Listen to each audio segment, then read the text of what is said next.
Are you done biting your wife? Yes. Okay. Hello and welcome. Come on inside.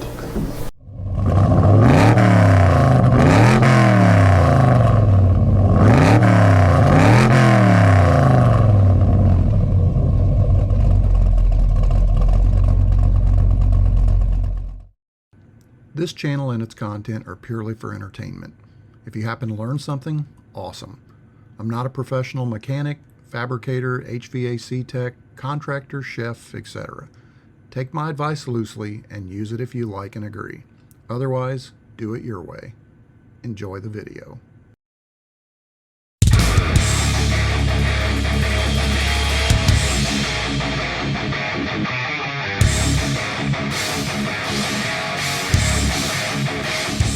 Welcome back or to the channel here. We're at the tiny house today with my son Colton and daughter-in-law Amanda, and we're gonna do some electrical wiring. He's got a shed that he's got here that he's building out an office in, so we're gonna put in a service panel, some outlets and lights and things. He's done a lot of the preliminary work, but we're gonna move on and try to get everything energized here today. We'll see how this goes. Alrighty. What the frick? Okay, maybe we won't hook this up. That could be a problem. I've got some lights. I guess it just came out. What's that happen? We're going to do a quick tour here of the building. Nice shed.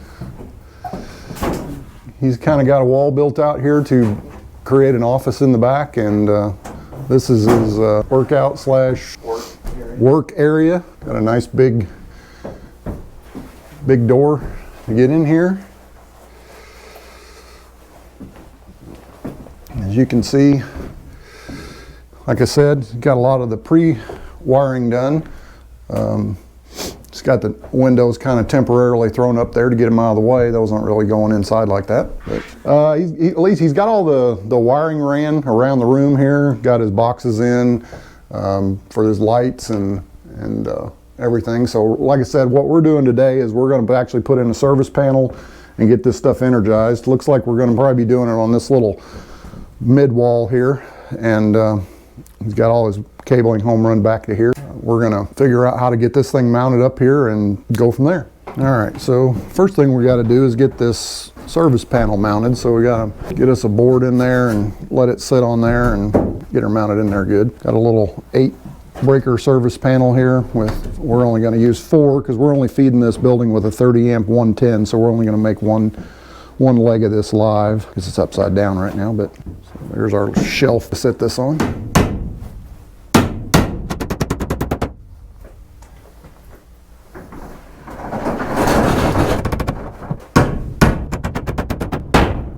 We got her fixed in place.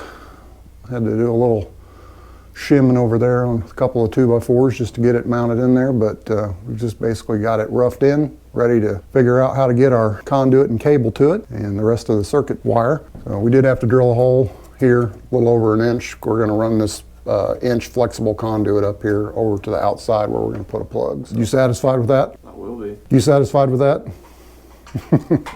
All right, so we're still working on getting our wires into our box here.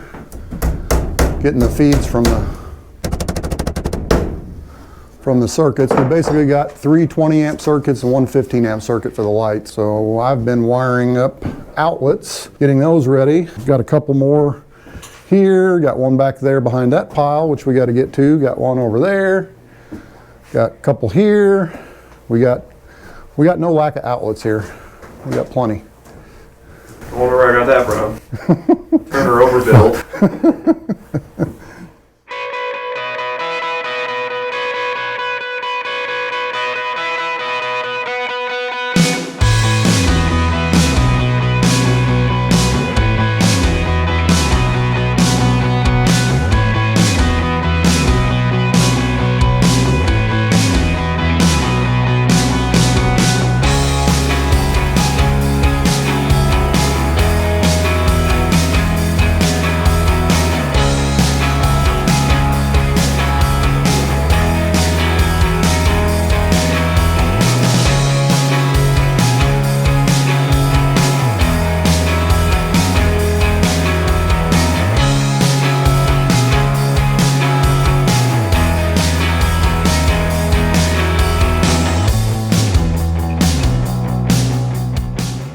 So simple outlet install. You got gold terminals, you got silver terminals, you got a green ground terminal.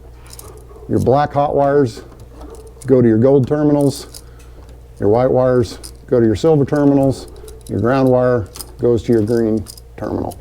And all we're doing is passing through. So power's coming in from this guy, which goes over to other outlets, which ultimately end up in a service panel on a 20 amp breaker. And it comes in here hot and then passes through.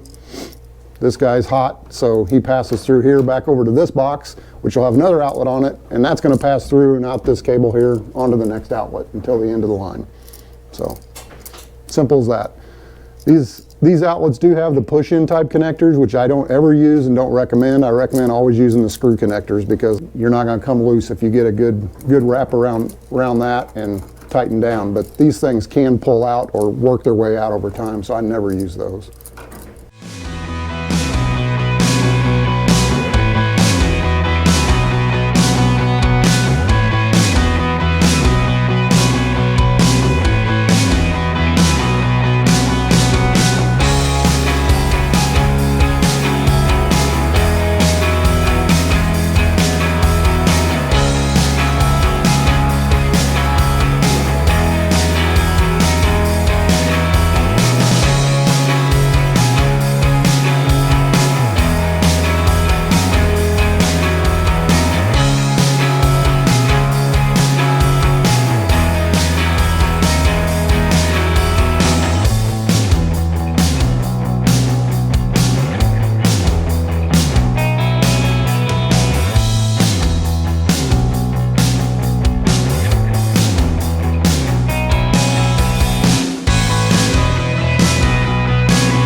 We managed to get our box on the outside here. We got a little bit of a hillbilly situation going on.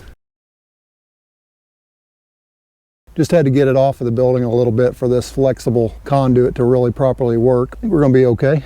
Just gotta get the wire ran through the conduit. We'll be good on the outside. And then we gotta wire up our plug out here. Yeah, but we're using the conduit so that we have a watertight seal on both places. That's the key aspect, man. We didn't just put the flexible conduit on because we wanted it there. You gotta let the people know these things. Are you done biting your wife? Yes. Okay, just checking. And the situation in here is, we got our flexible conduit here ran, and it's actually got the wire in it.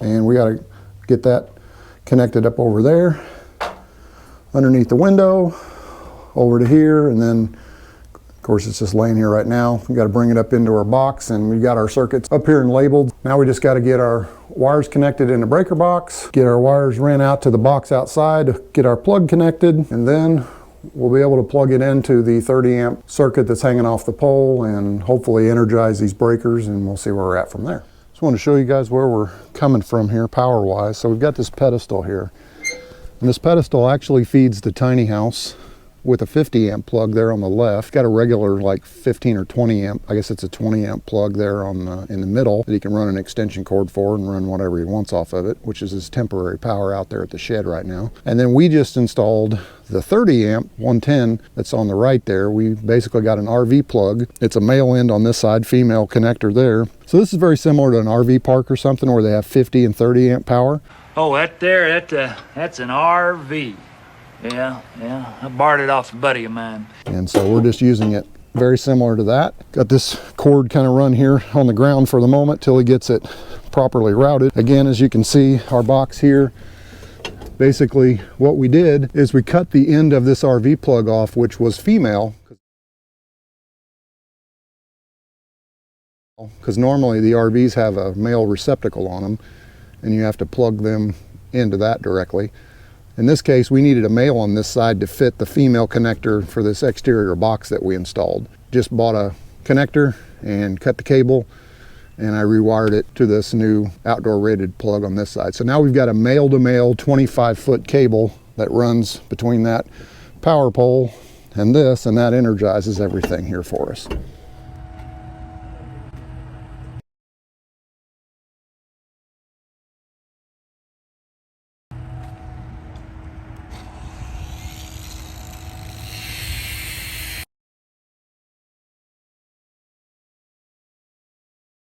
Would you like to explain what's going on here? So this piece, this is the other side of that 90-degree flexible conduit that we've got on the outside. Basically, the reason we did this, as opposed to just running this piece of flexible conduit through the metal here, is because this outside metal is the only thing between the weather, the elements, in the inside. So this piece on the outside, it's got a rubberized washer, and that creates a watertight seal for this. This conduit here is running our power cables all the way back up to here, and then we've got the box run based on that.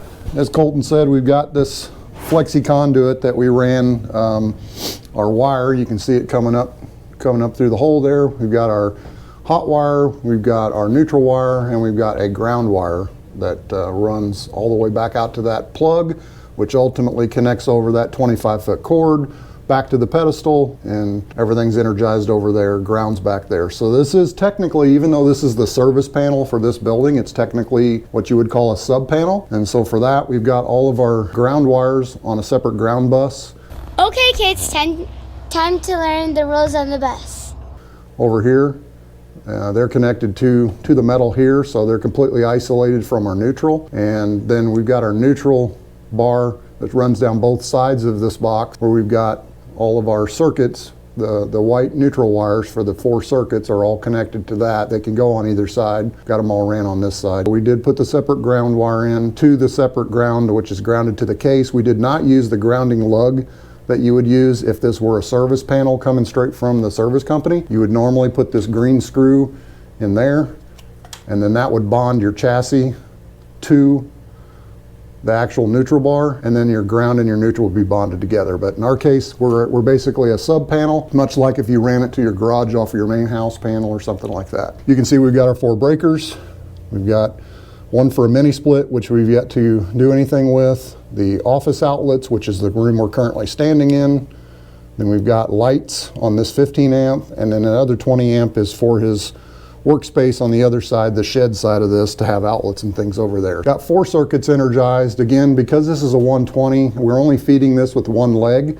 So we're feeding 120 volts in on this side over here. We don't have anything fed over here today because it's not capable of that. I mean, the box is, and this could be equipped later in the future with like a 50 amp cable. It could run 220 and energize the rest of this panel. Got our neutral wire, which we've got marked in white there, to the neutral bar.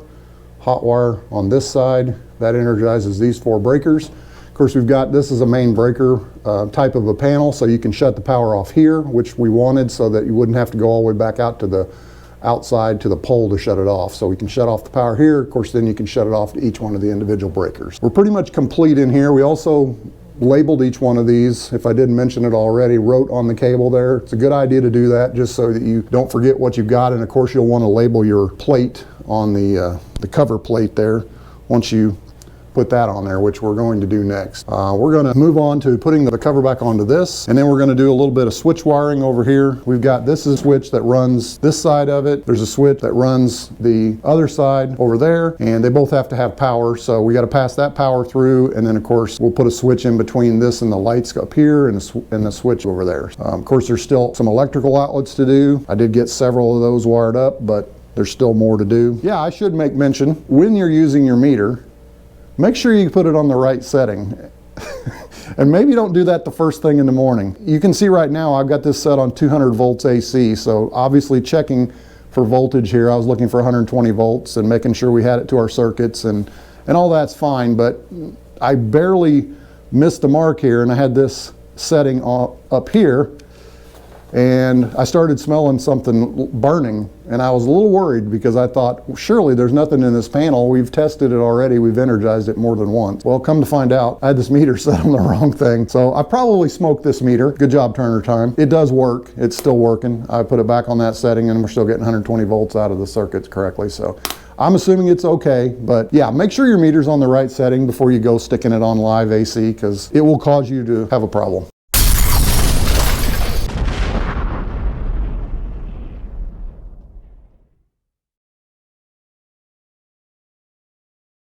We're just basically putting in standard switches here.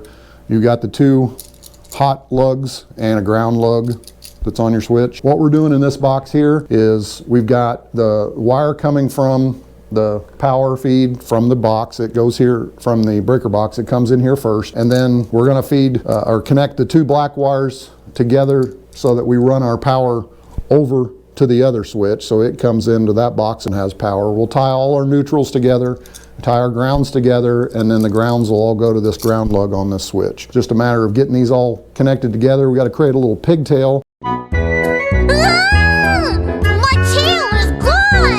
Off of the 2 connections that we make for the power wire coming in and the power wire going out, so that then we can feed the bottom of this switch off of that too. We'll show that and go from there. I will note that somebody, I won't name any names, but he's standing behind me, gave me this little tiny short wire to work with here. So this is what's going actually to the light fixture. So a little bit challenging here, but we'll get it. Should note that I'm already bleeding today as well, which I don't generally do anything electrical, or for that matter, pretty much any DIY. I end up bleeding somewhere. It means I did it right, I think.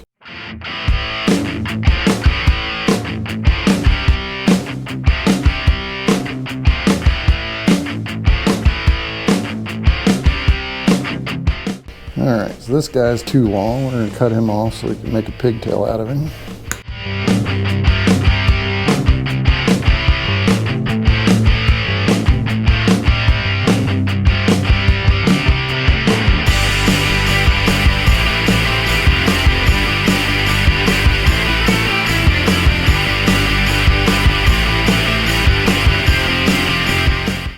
Now our challenging ones here.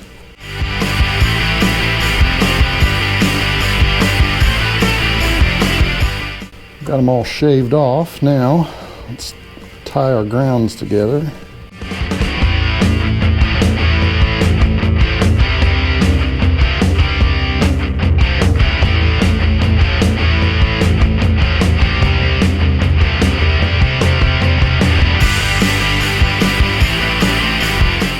Now tie all our neutrals together.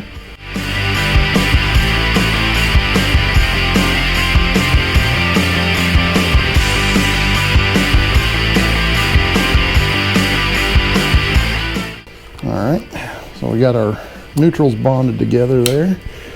Put them back in the box out of the way. Put a little loop on this guy. A little bigger loop. Now we got to determine, we agree this is our light fixture feed, right? So that's going to be at the top of our switch. And then these 2 are going to be hot. One's from the panel, the other one is to the second switch. And then we're going to build a little pigtail off of these hot wires so that we can run that into our switch.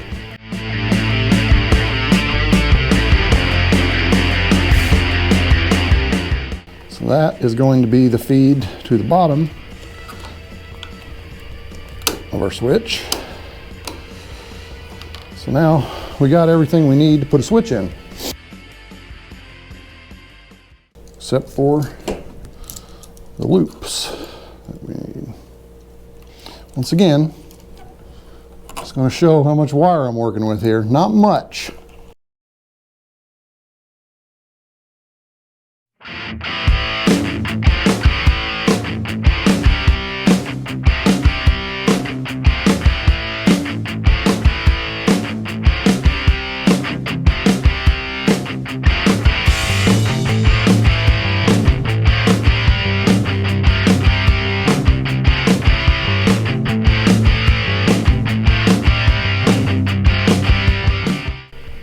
You can see by running that wire underneath there and around, it's definitely got a better contact, and it would have worked the other way, but this is going to give us a more stable connection so we don't ever come loose.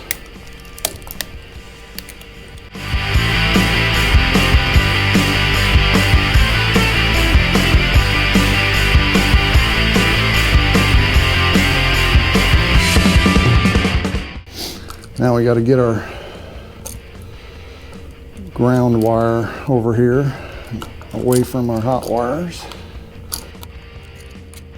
And there's nothing difficult about this. This is really basic stuff, but the logistics of sometimes of getting these wires in there, getting them exactly where you want them and getting them locked down, it can be a little painstaking.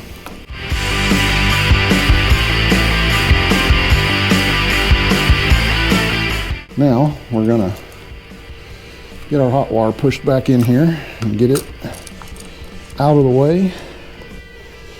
Get our ground wire over here out of the way. And again, sometimes it can be a little challenging when you don't have a lot of space to work in the box, which fortunately these are brand new boxes and there's not a lot of wire in here, so it's not too bad, but still these wires can be a little bit tight, and it's really cold here right now, so they ain't very flexible at the moment. And you just want to make sure that your switch is lined up good so you're not going to be crooked in your box. I think that one's just a little bit.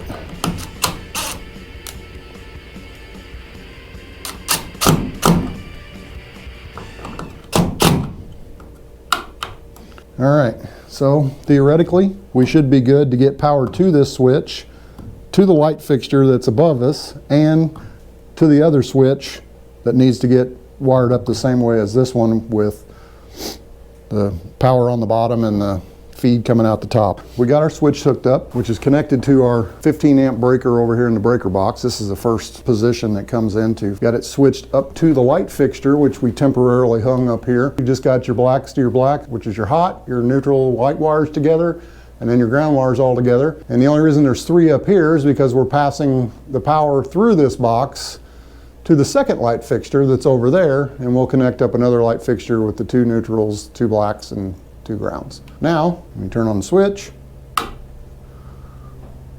we have light. Simple as that. Temporarily, he's going to go ahead and screw in the box or to light to the fixture here. You will have to pull it down. Obviously, he's going to have a ceiling in here at some point, so you'll have to pull it back off for that.